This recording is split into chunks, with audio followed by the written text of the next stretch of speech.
students, so I'm starting with the next portion that I just left out. मैंने जहाँ पे छोड़ा था उसके बाद से I'm just starting actually. Okay. Hopefully the first part is well understood to you.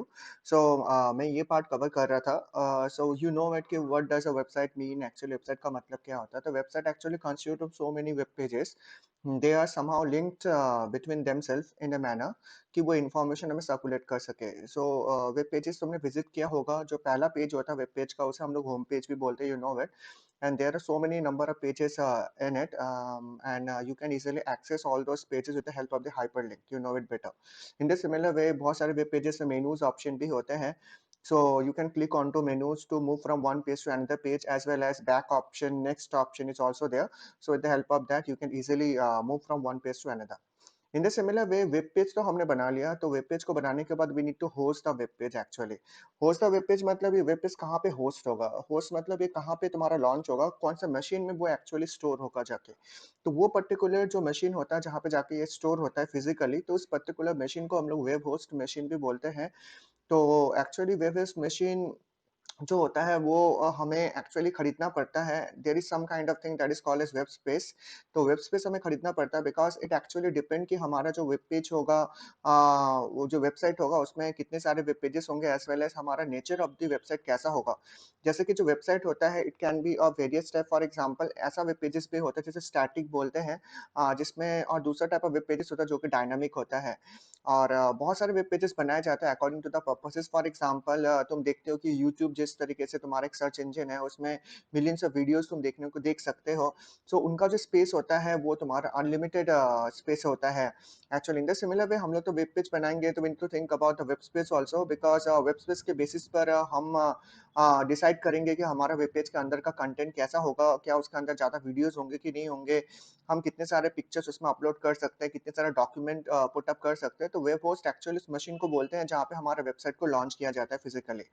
In the similar way web portals के बारे में अगर बात किया जाए तो वेब पोर्टल में तुम्हें बहुत सारे वेब सर्विसेज मिल जाएंगे। जैसे कि तुम तब मोबाइल फोन में या कंप्यूटर में इंटरनेट यूज करते हो तो ये actually do lot of stuff. For example तुम कभी कभी अपने ईमेल को सर्च करते हो, कभी कभी तुम फ्लिपकार्ट या नॉर्मल वे में अमेजोन या बाकी सब शॉपिंग वेबसाइट में भी जाना पसंद करते हो। बहुत सारे बच्चे तुम्हारी गेमिंग भी खेलना पसंद करते हैं इंटरनेट के सहारे। एज वेल एज बहुत सारी न्यूज साइट है जैसे कि Dailyhunt, as well as Google के बहुत सारे तुम्हारी न्यूज़ पेजेस जिसमें तुम विज़िट करना पसंद करते हो, वेदर भी देखते हो एज़ वेल एज़ म्यूज़िक सुनते हो, तो all those thing are said to be kind of part of web portal. समझ में आया?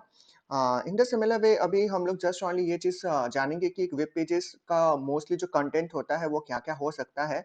बिकॉज़ तुम जब वेब पेज को देखते हो तो you must have to know that कि उसका अंदर का कंटेंट क्या-क्या हो सकता है।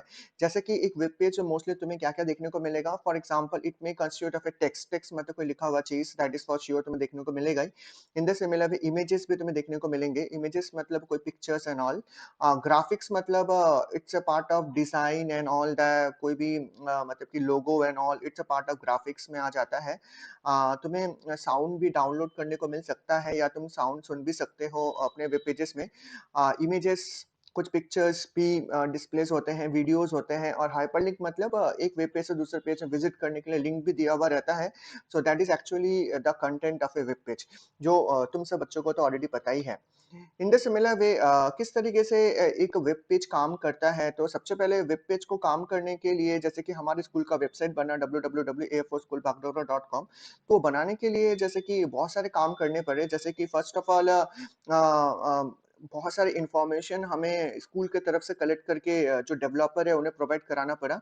तो डेवलपर ने उन सभी इंफॉर्मेशन को सॉर्ट आउट किया, हमने भी सॉर्ट आउट किया कि हमें क्या-क्या ऑप्शंस चाहिए, हमें क्या-क्या अ, फैसिलिटीज़ चाहिए अपने वेब पेजेस में, हमें कौन-कौन से नए ऑप्शंस पुट अप करने चाहिए ताकि बच्चों को बेनिफिट हो। तो we actually do all those stuff and then after we let them know कि हमें ये सब फैसिलिटीज़ चाहिए और हर एक पेज में कुछ ऐसे इंफॉर्मेशन डिस्प्लेस होने चाहिए। तो on the basis of that हमने उन्हें सब कुछ प्रोवाइड कराया, इमेजेस प्रोवाइड कराया, कुछ लिखे हुए डॉक्यूमेंट्स प्रोवाइड कराए and in the end of the time उन्होंने इन सब चीज़ों को कंपाइल किया and they have made website. तो उन्होंने वेबसाइट क्रिएट करा। तो फाइनली हमने वेबसाइट को देखा, हमने बहुत सारा मॉडिफिकेशन किया, हमने बोला कि ये चीज़ नहीं चाहिए, हमने बोला ये चीज़ एक्स्ट्रा ऐड करो and all. So after that ये सब चीज़ करने के बाद हमारा वेबसाइट रेडी हो गया। तो जो वेबसाइट कब रेडी हो गया, तो अभी टाइम हो गया था कि वेबसाइट को हम लोग पुट अप करें, ताकि गूगल के सर्च इंजन में जाके अगर तुम www.air4school.bagdogra टाइप करोगे तो तुम्हारे सामने स्कूल का वेब पेज आ जाए और पूरा वर्ल्ड वाइड कोई भी इंसान उसे यूज कर सके। तो उसके लिए हमें अपने वेब पेज को अपलोड करना पड़ेगा या पब्लिश करना पड़ेगा इन वेब सर्वर। तो वेब सर्वर एक होस्टिंग मशीन होता है, तो हमने अपने होस्टिंग के लिए अबाउट 1 टीबी का स्पेस ले रखा है।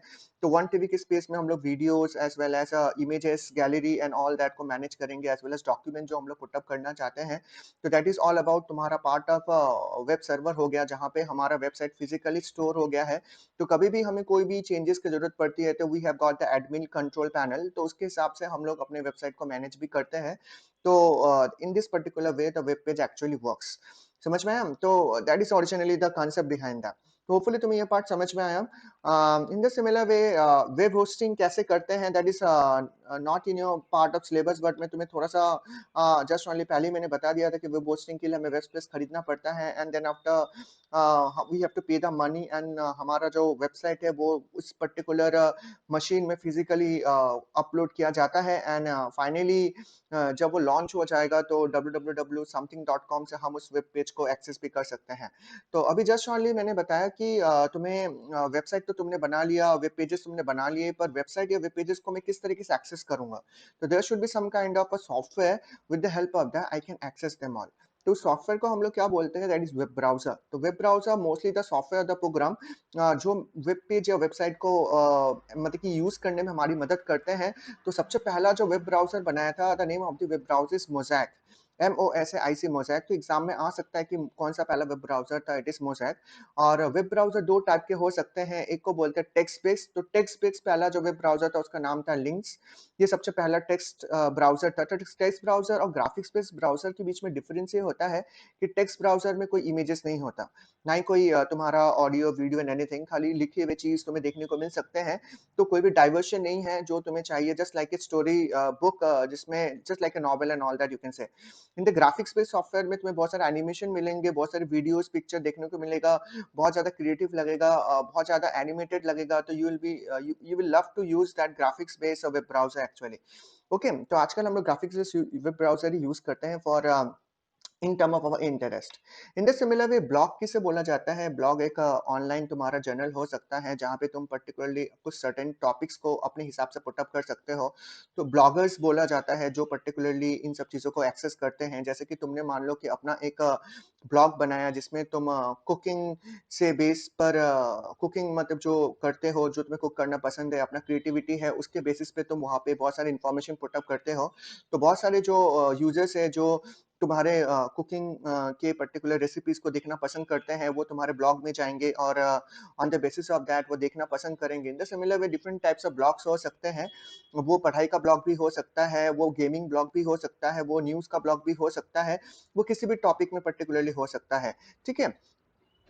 इन द सिमिलर वे यूआरएल का मतलब होता है यूनिफॉर्म रिसोर्स लोकेटर। तो ये तुम्हारा जो फुल फॉर्म है, इट्स वेरी इंपॉर्टेंट।